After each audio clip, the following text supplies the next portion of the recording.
치유, 몸. 우리에게 아무런 도움이 되지 않느니 어이없고 시대에 뒤떨어진 생각을 과감히 버려야 한다. 나는 신에 대한 개념도 우리를 위한 것이어야지 절대로 우리에게 억압적인 것이어서는 안 된다고 강하게 주장한다. 세상에는 정말 많은 종교가 존재해서 그 중에 어느 것을 선택해야 할지 결정하기도 어렵다. 만약 당신이 지금 믿고 있는 종교가 당신이 죄인이며 하등한 벌레와도 같다고 가르친다면 당장 종교를 바꿔라. 나는 사람들에게 언제 어디에서나 프리섹스를 하라고 부추기고 있는 것이 아니다. 단지 우리가 만든 규칙 중에 이치에 맞지 않는 것이 있기 때문에 사람들이 규범을 깨는 위선자가 되는 것이라고 말하는 것이다. 우리가 사람들에게 성적 수치심을 없애고 자기 자신을 사랑하고 존경하라고 가르치면 자동적으로 자신뿐 아니라 타인도 존중하며 기쁘게 하려고 했을 것이다. 오늘날 성 문제가 많은 이유는 많은 사람들이 자기 혐오감에 휩싸여서 자신과 타인을 부당하게 대하기 때문이다. 학교에서 어린 학생들에게 제공하는 성교육은 충분하지 않다. 아이들이 자신의 몸과 생식기와 성에 기뻐해야 한다는 사실을 잘 기억할 수 있도록 구체적으로 성교육을 해야 한다. 나는 자신과 자신의 몸을 사랑하는 사람은 절대로 자신이나 타인에게 함부로 대하지 않을 것이라고 진심으로 믿는다. 방광, 문제의 대부분은 주로 애인에게 열받아서 생긴다. 우리의 여성성이나 남성성과 관계된 무엇인가가 우리를 화나게 만드는 것이다. 여자가 남자보다 방광에 문제가 생기는 경우가 많은데 이는 여자들이 남자들보다 상처를 숨기는 경향이 많기 때문이다. 질염은 애인에게 받은 사랑의 상처 때문에 생기는 경우가 많다. 남자들이 걸리는 전립선염은 자신을 가치 있는 존재로 여기지 않아서 생기거나 나이가 들면서 자신이 남자로서 점점 작아지고 있다고 느끼기 때문에 생기는 경우가 많다. 발기부전은 두려움을 증가시키며 때때로 이전에 사귀었던 애인에 대한 분노 때문에 생기기도 한다. 불감증은 육체의 쾌락을 즐기는 것에 대한 죄책감과 두려움에서 비롯된다. 자기 혐오 때문에 생기기도 하는데 애인이 둔감한 경우에 자기 혐오가 심해질 수도 있다. 생리전 증후군은 널리 알려진 현상인데 각종 방송 매체의 광고와 더불어 급속히 증가하고 있다. 광고를 보면 여성들이 스프레이 형태의 약을 뿌리거나 가루약을 바르거나 질세척을 해서 몸을 깨끗한 상태로 유지해야 한다고 강요한다. 여성을 남성과 평등한 존재로 묘사하면서도 여성의 몸에서 일어나는 생리 현상에 대해서는 부정적인 관념을 심고 있는 것이다. 이런 부정적인 관념과 사람들이 소비하는 엄청난 양의 당분이 합쳐져서 생리전 증후군이 급속도로 증가하고 있다. 월경과 폐경을 포함하여 여성의 몸에서 일어나는 모든 생리현상은 지극히 정상적이고 자연스러운 과정이다. 이 사실을 받아들여야만 한다. 우리의 몸은 아름답고 놀랍고 멋지다. 성병은 틀림없이 성적 수치심 때문에 발생하는 것이라고 나는 생각한다. 성병은 자신의 성적 욕망을 표현하는 것을 꺼림칙하게 여기는 감정이나 잠재의식 때문에 생긴다. 많은 사람과 섹스를 해서 성병이 없는 경우도 있지만 이 경우에도 정신적, 신체적 면역 체계가 약한 사람이 더 병에 걸리기 쉽다. 예전에 비해서 최근에 성 경험이 있는 사람에게 포진, 헤르페스의 발병률이 늘어났다. 포진은 재발률이 높은데 우리가 나쁜 짓을 했다는 생각 때문에 자신을 처벌하기 위해서 자꾸 발생하는 것이다. 포진은 우리가 우울하거나 좌절감을 겪을 때 더 심하게 번지는 경향이 있다. 이 사실만 놓고 보아도 성병은 생각이나 감정에서 비롯되는 것임에 틀림없다. 같은 이론을 남성, 동성애자에게도 적용시켜보자. 그들도 일반 사람들과 같은 문제를 겪는다.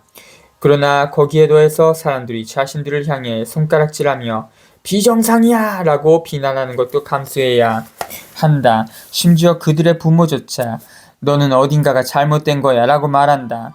이런 상황에서 자신을 사랑하기란 무척이나 어렵다. 남성 동성애자들이 끔찍한 병으로 알려진 에이즈에 최초로 감염된 사람들 중에 포함된다는 사실은 놀랄 일이 아니다. 이성애자 사회에서 많은 여성들이 나이 드는 것을 두려워한다. 우리 사회가 젊음을 찬양하는 신조에 젖어 있기 때문이다. 하지만 남자들은 나이 드는 것을 별로 두려워하지 않는다. 그들은 흰머리가 늘어나면 중후한 매력을 풍긴다고 생각하며 다른 사람들로부터 이전보다 더 존경을 받는다. 남성 동성애자들은 이와 반대다. 그들은 젊음과 아름다운 외모를 엄청나게 강조하는 문화를 창조해냈다.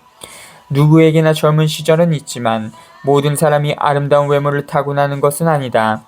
외모에 너무 치중하다 보니 내면의 아름다움은 고려 대상에서 제외되곤 한다. 만약 당신이 젊고 아름답지 않다면 사람들은 당신을 별로 중요한 사람으로 여기지 않을 것이다. 그들 눈에는 오직 외모만 보일 뿐이다.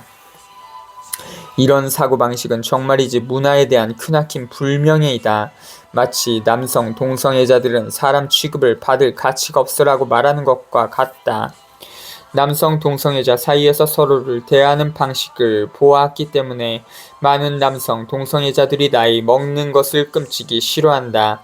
나이 드는 것보다 차라리 죽는 게 더 낫다고 생각할 정도다. 그리고 실제로 에이즈에 걸려서 죽기도 한다. 그들은 자신이 늙으면 아무 쓸모 없어지고 아무도 자신을 좋아해 주지 않을 거라고 생각하는 경우가 많다. 그래서 스스로 망가지는 것이 차라리 낫다고 생각해서 자기 파괴적인 생활을 한다. 게이의 생활을 보면 동성애자들이 모이는 곳에 가서 상대를 잡거나 쉬지 않고 자신을 비판하며 다른 사람이 가까워지려고 하면 막아버리는 등 끊임없이 자신을 학대한다. 에이즈도 사람을 학대하는 끔찍한 병이다. 이러한 태도와 행동 방식은 단지 마음속 깊이 죄책감만 생기게 할 뿐이다. 게이들 사이에서의 연애는 서로에게 즐거움을 줄 수도 있지만 동시에 매우 파괴적이기도 하다. 유체적으로는 가까워지지만 실제로는 친밀감을 피하려는 행위인 경우가 많다. 나는 절대로 사람들이 죄책감에 시달리기를 바라지 않는다.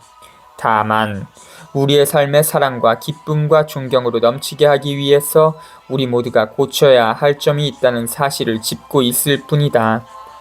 50년 전에는 자신이 게이라는 사실을 다들 숨겼지만 오늘날에는 자신의 성정체성을 밝히고도 사회의 일원으로 당당히 제 몫을 할 수도 있다.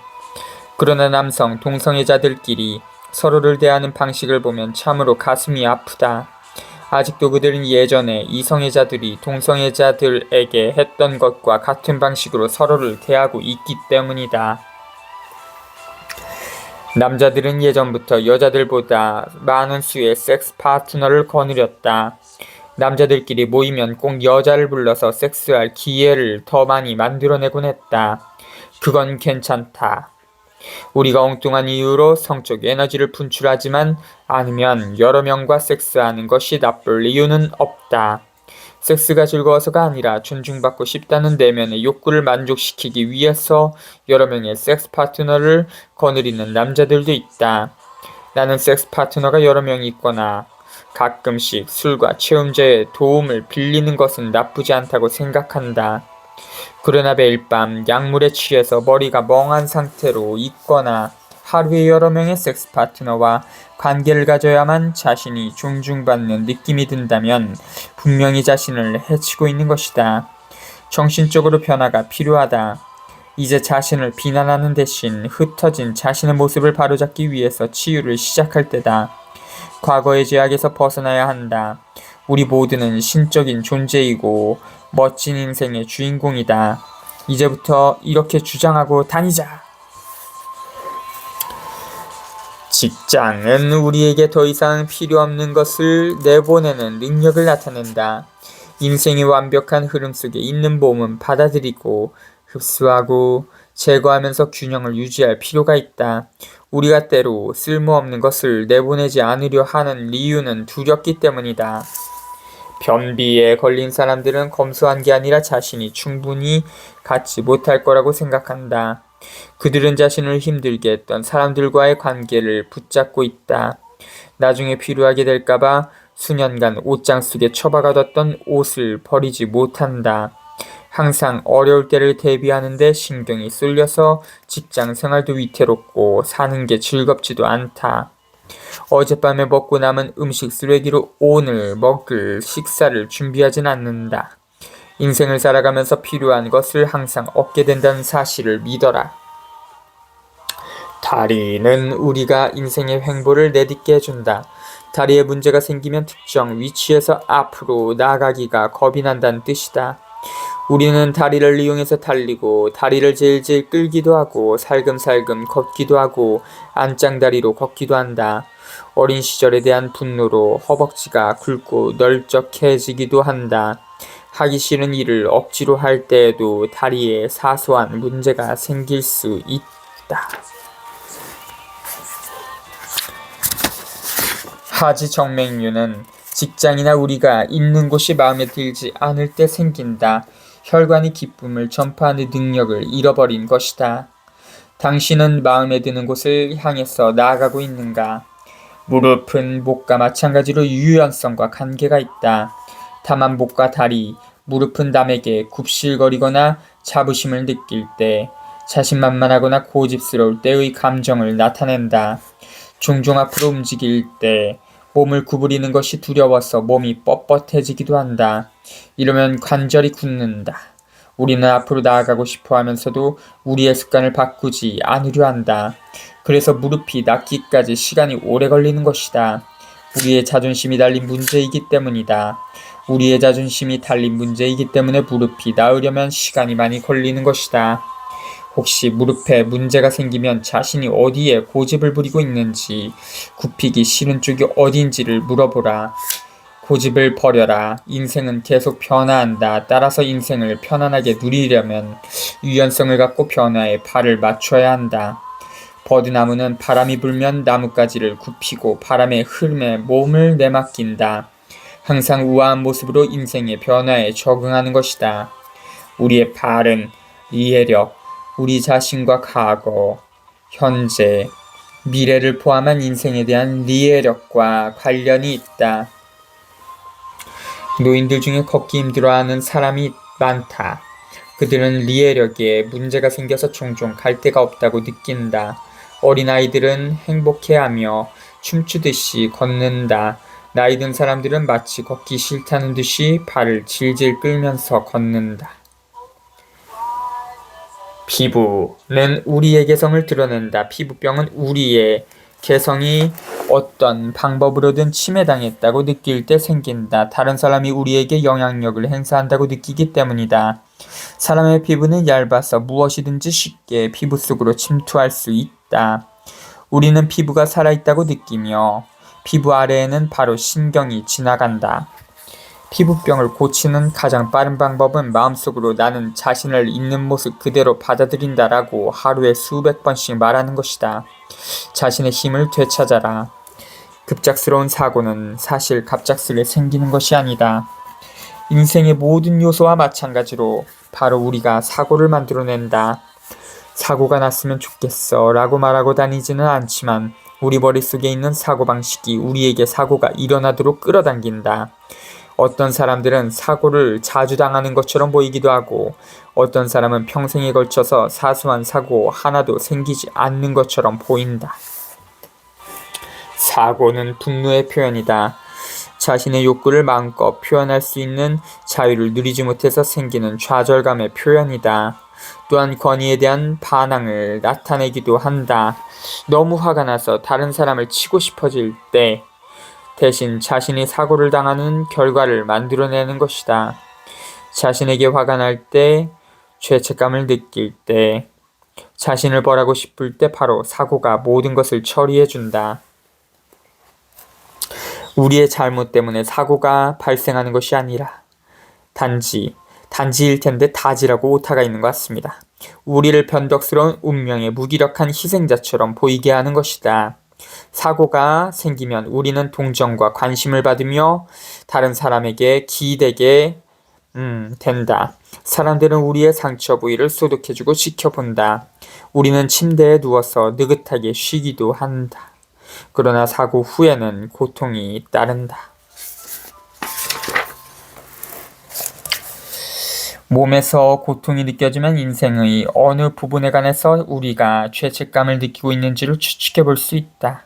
신체 손상의 정도로 우리가 얼마나 처벌받고 싶어 했는지, 처벌 기간이 얼마나 될지를 알 수 있다.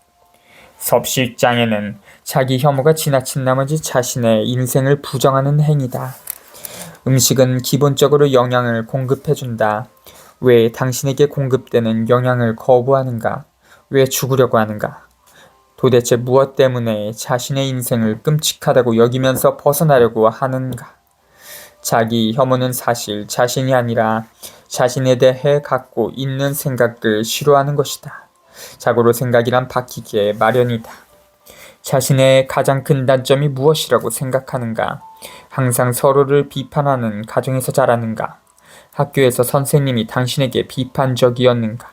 처음 종교 교육을 받을 때 당신의 있는 모습 그대로는 부족하다고 배웠는가? 그래서 우리는 있는 모습 그대로 사랑받거나 인정받지 못하는 납득할 만한 이유를 찾으려고 애쓴다.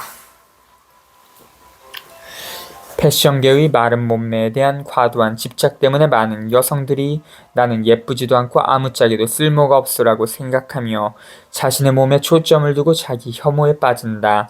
그들은 내가 날씬했다면 사람들이 나를 사랑할 텐데라고 말한다. 그러나 날씬해진다고 모든 문제가 해결되는 것은 아니다. 외부에서부터 문제가 해결되는 경우는 없다. 자신을 인정하고 받아들여야만 문제가 해결된다. 관절염은 쉬지 않고 비난하는 습관에서 비롯된다. 우선 자신에 대한 비판에서 시작해서 다른 사람들까지 비판하게 된다. 관절염 환자들은 많은 비판을 듣는데 모두 비판하는 자신의 습관에서 비롯된 것이다. 그들은 완벽주의자가 되려고 애쓰며 모든 일에 항상 완벽하려고 한다. 당신이 알고 있는 사람 중에서 완벽한 사람이 한 명이라도 있는가? 나는 그런 사람을 알지 못한다. 왜 우리는 슈퍼맨이나 슈퍼우먼이 되어야 한다고 자신을 닥달하면서도 다른 사람들에게서 인정받지 못하는가? 완벽해지려고 애쓰는 행위는 자신이 부족하다고 느끼기 때문이며 이는 마음에 큰 부담으로 작용한다.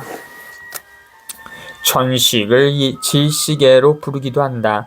천식에는 자신이 숨쉴 자격이 없다고 믿는 생각이 깔려있다. 천식에 걸린 어린이는 종종 지나치게 발달한 양심을 갖고 있다. 그들은 주위에서 일어난 잘못에도 죄책감을 느낀다. 그들은 자신이 가치 없는 존재라고 생각하기 때문에 죄책감을 느끼고 스스로를 처벌하려고 하는 것이다. 환경이 좋은 곳으로 이사를 가면 천식이 낫기도 한다. 특히나 가족과 떨어져서 살게 되면 효과가 증대된다.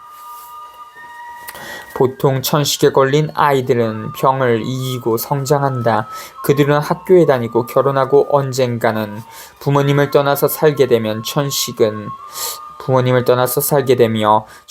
사라진다. 그러나 이렇게 잘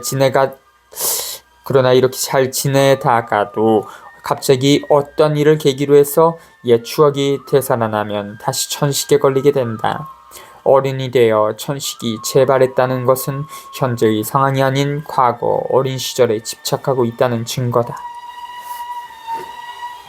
화상을 입거나 칼에 베이거나 열이 생기고 따갑거나 각종 염증이 생기는 경우는 모두 몸속에 쌓인 화가 밖으로 표출되는 징후다.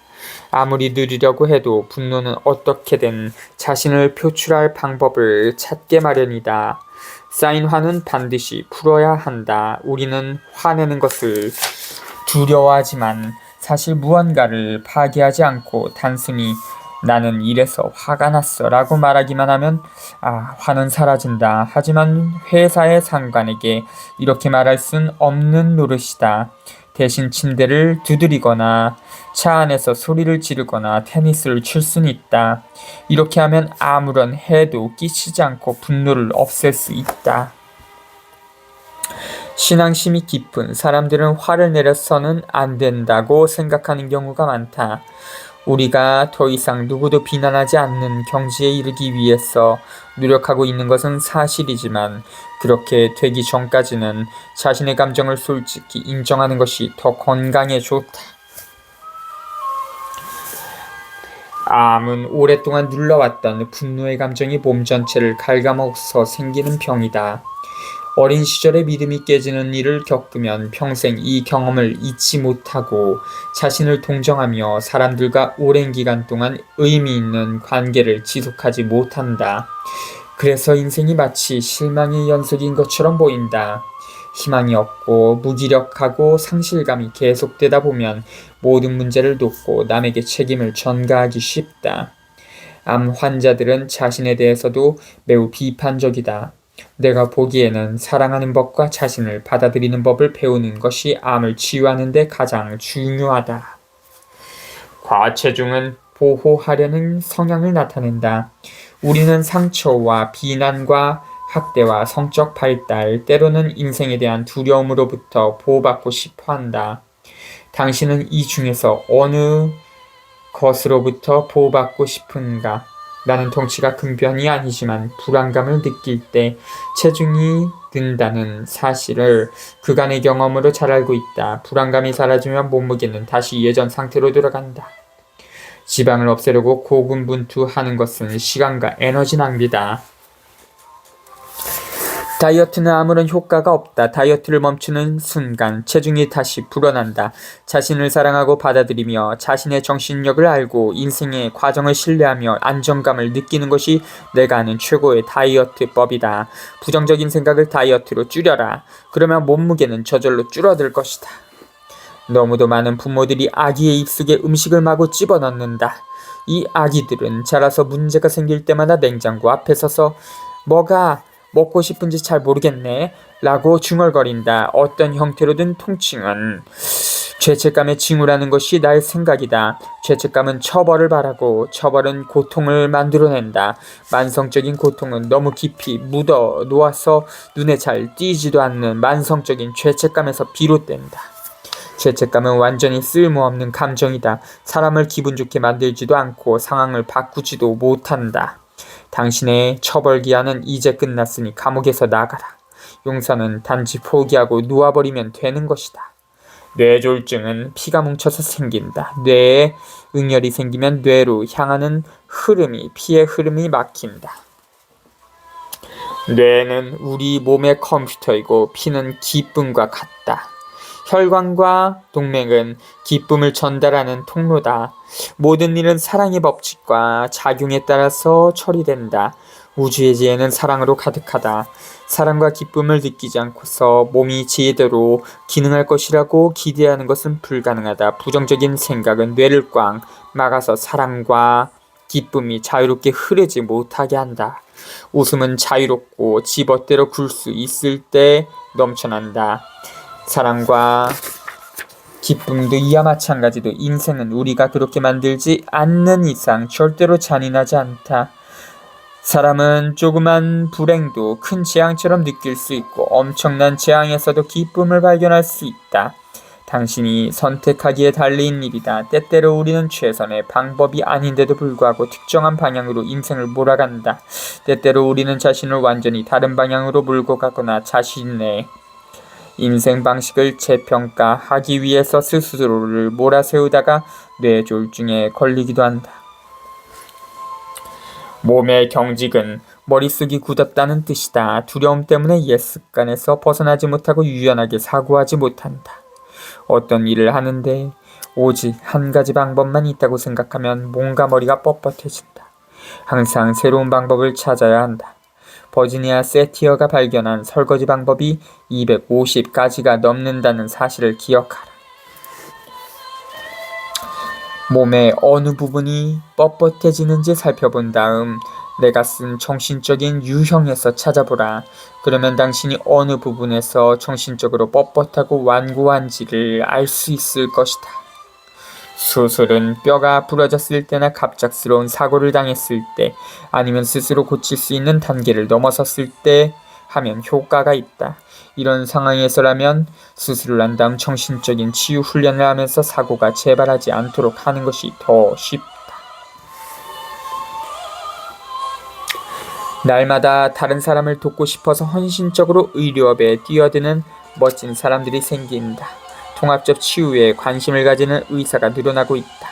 그러나 여전히 많은 의사들이 병의 원인을 연구하기보다는 단순히 결과로서 드러난 증상만을 치료한다. 의사들의 치료법은 대체로 마취를 하고 절단하는 식이다. 외과 의사는 상처 부위를 절단하는 것이 전문이므로 환자가 찾아오면 대체로 절단하라고 권유한다. 수술은 의사가 하는 것이지만 수술이 잘 진행되도록 준비하는 것은 당신 몫이다. 그래야 빨리 회복할 수 있다.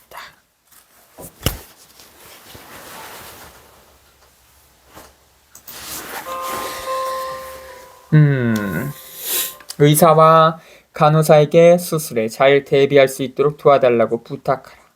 수술실에 있는 의사와 간호사들은 종종 환자가 비록 의식은 없더라도 여전히 들을 수 있으며 수술실에서 들은 내용을 잠재 의식에 저장한다는 사실을 간과한다. 나는 한 뉴에이지 지도자가 수술 시에 했던 행동을 기억한다. 그녀는 급히 수술을 하게 됐는데 수술실에 들어가기 직전에 의사와 마취사에게 수술실에 조용한 음악을 틀고 수술이 진행되는 동안 긍정적인 말만 해달라고 부탁했다. 회복실에서도 간호사에게 똑같이 부탁했다. 수술은 잘 끝났으며 그녀는 빨리 편안하게 회복됐다. 나는 나를 찾아온 고객에게 항상 이렇게 말하도록 제안한다. 병원에 있는 동안 나에게 닿는 손길은 모두 치유와 사랑의 힘을 지니고 있다. 수술이 빨리, 쉽게, 완벽하게 끝날 것이다. 나는 언제나 편안하다. 수술이 끝나면 조용하고 즐거운 노래를 가능한 한 많이 들어라. 그리고 자신에게 나는 빨리, 편안하게, 완벽하게 회복되고 있어라고 말하라. 가능하다면 긍정적인 어그만을 테이프에 녹음하라. 병원에 녹음기를 갖고 와서 회복기 동안 그 테이프를 반복해서 틀어라. 고통 말고 자신의 기분이 어떠한지를 느껴보라. 사랑이 자신의 심장에서 넘쳐 흘러 팔을 통해서 손으로 전달된다고 상상하라. 손을 상처 부위에 얹고 사랑해. 내가 잘 낫게 도와줄게. 라고 말하라. 몸이 붓는 것은 감정적인 사고가 막혀서 정체된 것이다. 우리는 상처받을 상황을 만들어내고 가슴 아픈 기억에 매달린다. 몸이 붓는 현상은 눈물이 꽉 차거나 어딘가 갇혀있는 느낌이 들거나 자신이 가진 한계 때문에 다른 사람을 비난하려는 감정 상태 때문에 생긴다. 과거를 잊어라. 그냥 흘러가게 두어라. 자신의 힘을 되찾아라. 더 이상 당신이 원하지도 않는 것에 매달려 살지 마라. 당신이 원하는 상황을 만들도록 머리를 써라. 인생의 흐름에 자신을 내맡겨라. 종양은 성장이 잘못되어 생긴다. 진주죽에는 작은 모래알 하나가 몸에 들어오면 자신을 보호하기 위해서 단단하고 빛나는 껍데기를 키운다. 우리는 그것을 진주라고 부르며 아름답게 여긴다. 우리는 오랜 상처를 들추어서 계속 딱지를 떼면서 종양을 키운다. 나는 이런 현상을 추억의 영화 재방송이라고 부른다. 나는 여성들이 자궁에 종양이 많이 생기는 이유가 여성성에 일격을 가하는 감정적인 상처를 계속 키워왔기 때문이라고 생각한다. 나는 이를 그 남자가 나에게 잘못한 거야 증후군이라고 부른다. 관계가 끊어졌다고 해서 우리에게 문제가 있다거나 자신의 가치가 떨어지는 것은 결코 아니다. 중요한 것은 무슨 일이 일어났는가가 아니라 우리가 그 일에 어떻게 반응하느냐 하는 것이다. 우리는 자신이 하는 모든 경험에 책임이 있다. 자신에 대한 생각 중에서 사랑이 담긴 행위를 더 많이 끌어내기 위해서 바꾸고 싶은 생각은 무엇인가? 내가 살아가는 끝없는 삶의 가운데에서 모든 것은 완벽하고 온전하며 완전하다. 나는 내 몸을 친한 친구처럼 여긴다. 몸의 각 세포는 신의 지혜를 갖고 있다. 나는 그 지혜의 목소리를 듣고 그 값진 충고를 받아들인다. 나는 항상 안전하고 신이 나를 보호해주며 이끌어준다. 나는 건강하고 자유롭다. 나의 세상에서는 모든 일이 순조롭다.